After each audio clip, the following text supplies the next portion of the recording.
से लेकर आसमां तक थरथरा जाए। जलेगी जोत की ज्वाला, जलेगी जोत की ज्वाला, लहू को बहा दूंगा कसम परमात्मा की, मैं तेरा खानदान मिटा दूंगा। मेरे दोस्तों, मुझे आज इतनी देर हो गए, लेकिन देख रहा हूँ द्वारपाल नदारत है। बैठ कर इंतजार करता हूँ, देखता हूँ ये हराम खोर कहाँ है।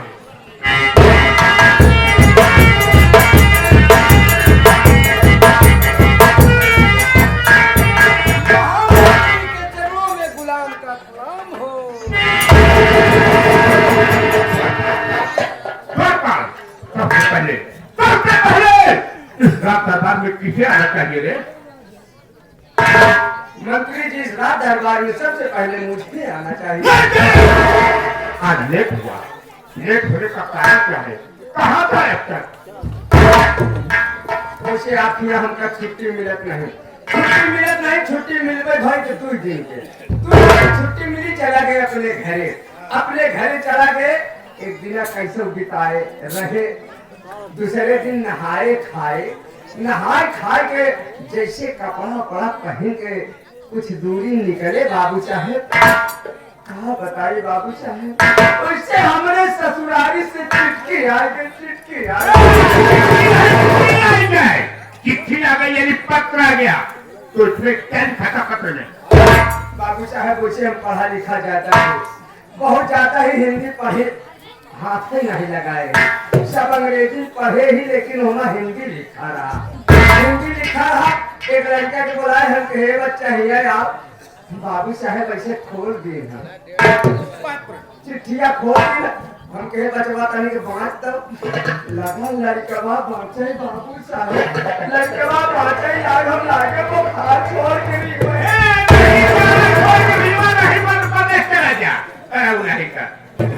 लेकिन क्यों बे? क्या बात, उसमें कौन सी बात लिखी थी? बाबू साहेब, हमरे ससुरारी में ऐसे अललाई चार जान चला के बाबू। बेटा, तुम्हारे ससुराल में चार लोगों की मौत हो गई। बहुत दुखद घटना है। एक जान जाने पर लोगों को क्या हाल हो जाता है, लेकिन तुम्हारे ससुराल में चार लोगों की मौत हो गई। लेकिन बेटा, कौन मरे? जाए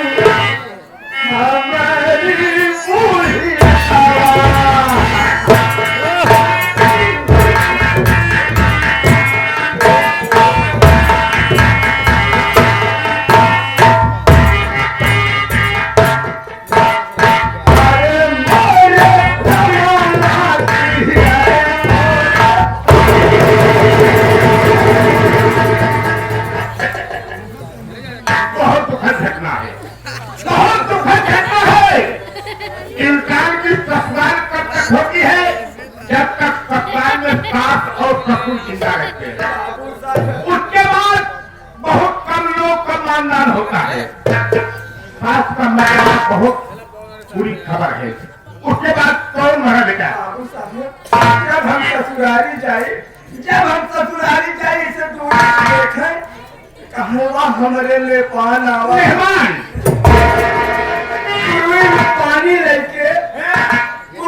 पानी लेके लोटा में गुड़ लेके पानी कहा आवा मेहमान पनिया पीला। दूसरा बाबू साहब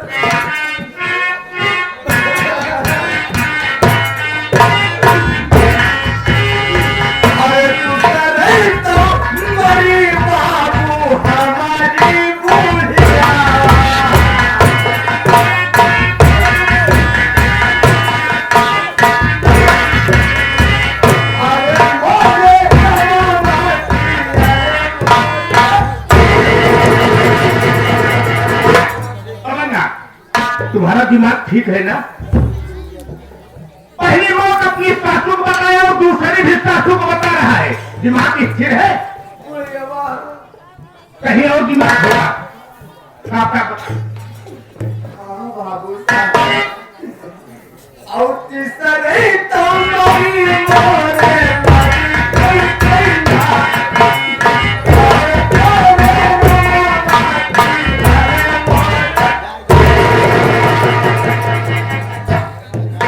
पहली बात तुम्हारी सासू माँ हुई और दूसरी लड़कन के नाने।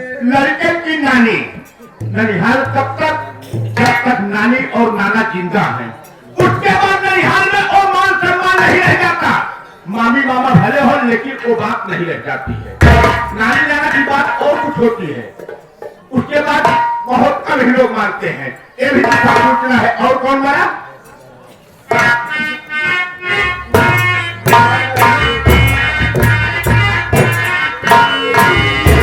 अरे तीसरे तुम्हारी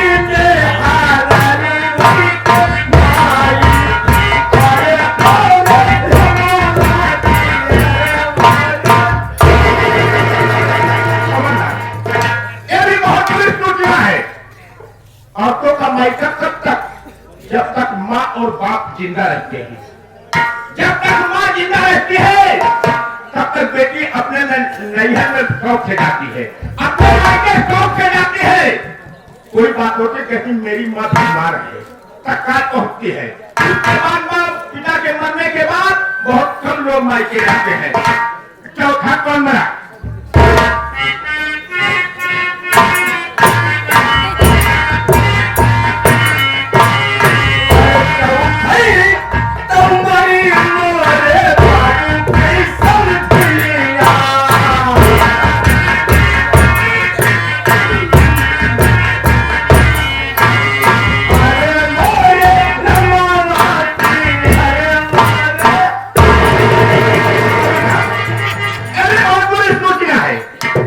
संधियान कब तक? जब तक संधि और संधि। उसके बाद ये भी रिश्ता बहुत कम लोग मानते हैं। लेकिन मैंने सबसे पहले बताओ, पहले तुम्हारी सासू माँ मरी, उसके बाद तुम्हारे बच्चों की नानी। नानी मर गई। तुम्हारी सासू माँ तुम्हारे बच्चों की कौन लगती है? हमारे बच्चों के नानी लागी और का तो तुम्हारी सासू माँ और तुम्हारे बच्चों की नानी एक हुई। और तुम्हारी पत्नी की माँ यानी तुम्हारी औरत की माँ, और तुम्हारी कौन? वो हमारा बुढ़िया लागी और का लागी। यानी तीनों बात एक। अब तुम्हारे पिताजी की संधि तुम्हारी कौन लगती है? हमारा बुढ़िया लागी और का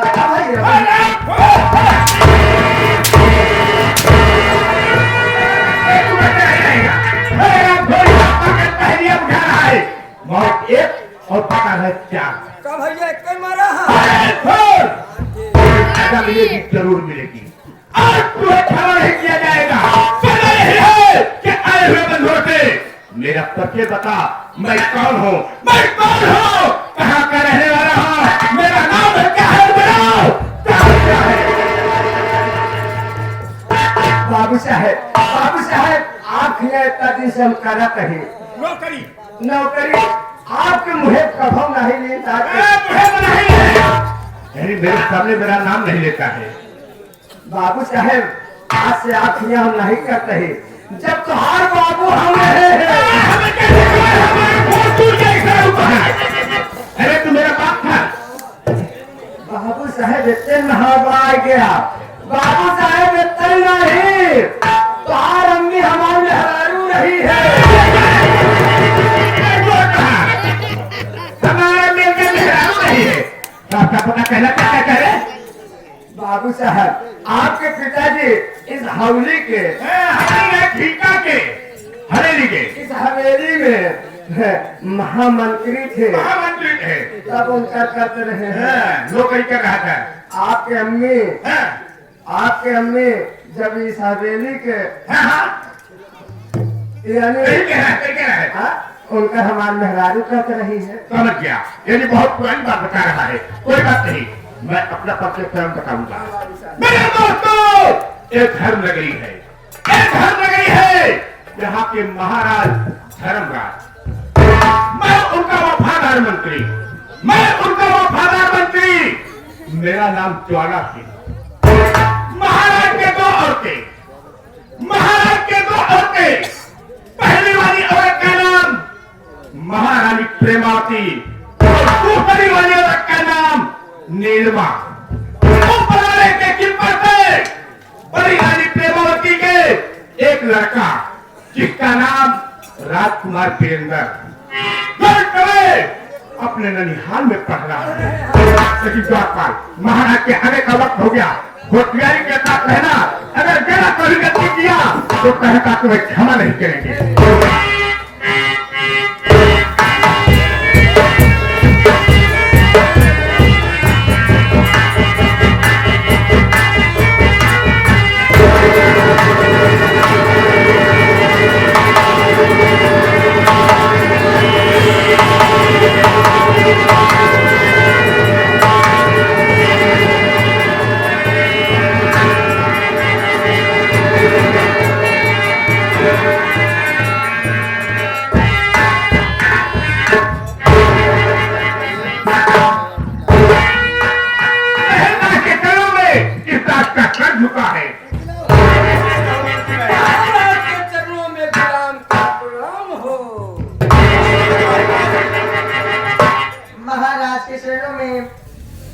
दरबारी का प्रणाम स्वीकार हो महाराज।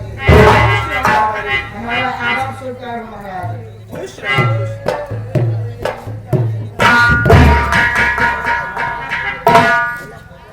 द्वारपाल और मेरे वफादार मंत्री, हाँ कहना आज मैं क्या देख रहा हूँ। तुम लोग बड़े खुश नजर आ रहे हो और कई प्रकार के आदाब बजा रहे हो। इस खुशी का कारण हम जानना चाहते हैं। महाराज हम ही नहीं हमारे इस पूरे नगर की जनता, हमारे इस पूरे नगर की जितने भी नगरवासी हैं, आपके जो कि पूरे नगर के वासी आप खुशी में इतने खुश हैं कि सभी आपका आदाब बजा महाराज जी आपके नाम से जयकार कर रहे हैं। खुशहाल है। द्वारपाल ऐसा होना चाहिए जिस राजा के राज में प्रजा को सुख आराम ना मिला उस राजा का राज चलाना भी क्योंकि राजा से प्रजा और प्रजा से राजा जो होता है वो प्रजा के पिता के समान होता है और जो प्रजा होती है वो राजा के संतान के समान होते हैं। इसी में राजा और प्रजा का तालमेल बराबर चलता है।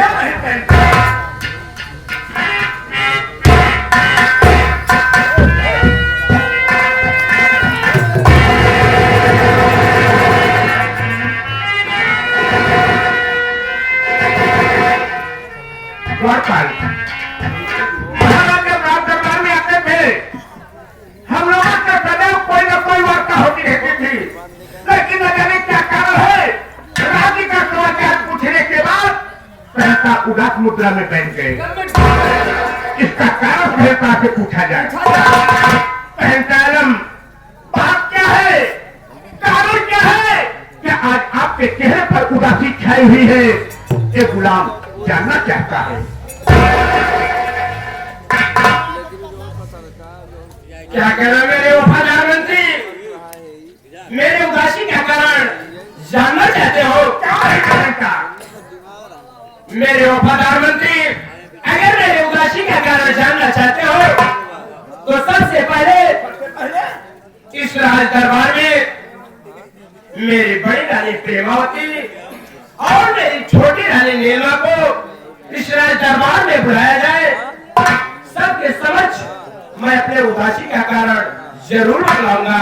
मंत्री समझ गया सहसा, आपके कहने का मतलब समझ गया। द्वारपाल महल के दोनों रानियों को यानी बड़ी रानी प्रेमावती और छोटी रानी नीलमा को तत्काल राज दरबार में बुलाऊंगा। बड़ी रानी और छोटी रानी दरबार में हाजिर।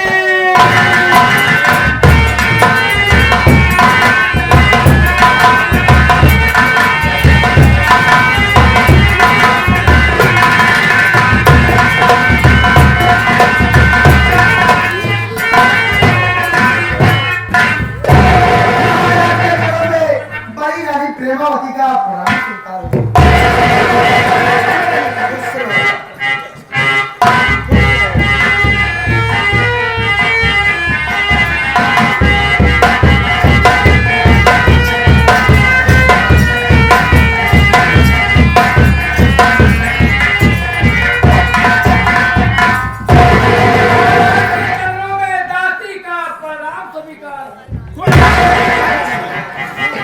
महारानी के चरणों में सलाम करो।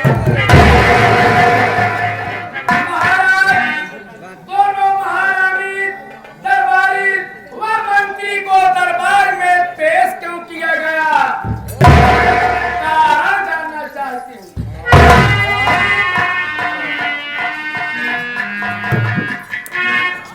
रानी साहिबा और मंत्रीवर, मैं तुम लोगों को किस लिए बुलाया हूँ जरूर बतलाऊंगा। मेरी बात ध्यान से सुनना।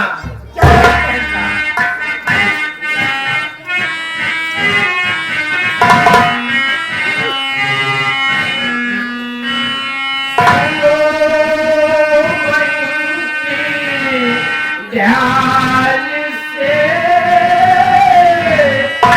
इच्छा यही हमारी।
मेरा भोर 4 बजे की ट्रेन है।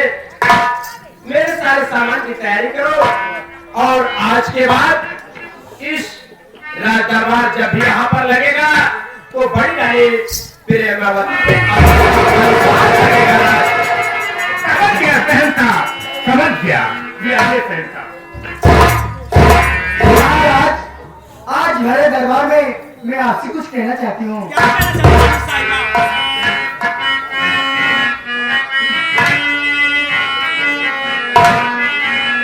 आज भरे दरबार में भोग का साथ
आप लौट जाइए और इस राज के साथ जो मेरे हाथ में सौंपे जा रहे हैं, मेरी छोटी बहन निर्मा और ये वफादार मंत्री साथ में दोनों दरबारी को लेकर के मैं पाठक ऊपर कभी किसी बात का कष्ट नहीं होने बड़ी महारानी जी ठीक कह रही है। जहाँ तक हो सकेगा हम लोग रैयत में घूम घूम कर यह देखेंगे कि प्रजा को कहीं कष्ट तो नहीं है। अगर किसी प्रकार की शिकायत मिलेगी तो उसे हम लोग दूर करने की भरपूर कोशिश करेंगे। मेरे वफादार मंत्री और रानी साहिबा, जी महाराज। हमें तुम लोगों से यही उम्मीद थी। महाराज आज के लिए राम कच्छ में राम कीजिए, आपके समाज को बंदोबस्त में खुद कर महाराज। रानी साहिबा, मैं चल रहा हूँ आराम करने और आप पूरे सामान की तैयारी करना और देखना कोई सामान छूट ना जाए, नहीं तो मुझे रास्ते में बहुत परेशानी होगी। नहीं महाराज, आप चलिए। प्रणाम महाराज।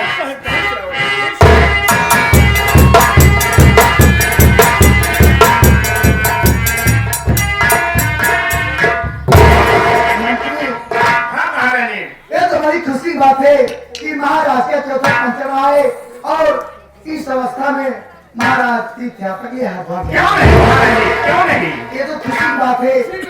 लेकिन इसके साथ साथ एक बात दुख की है। बहुत कौन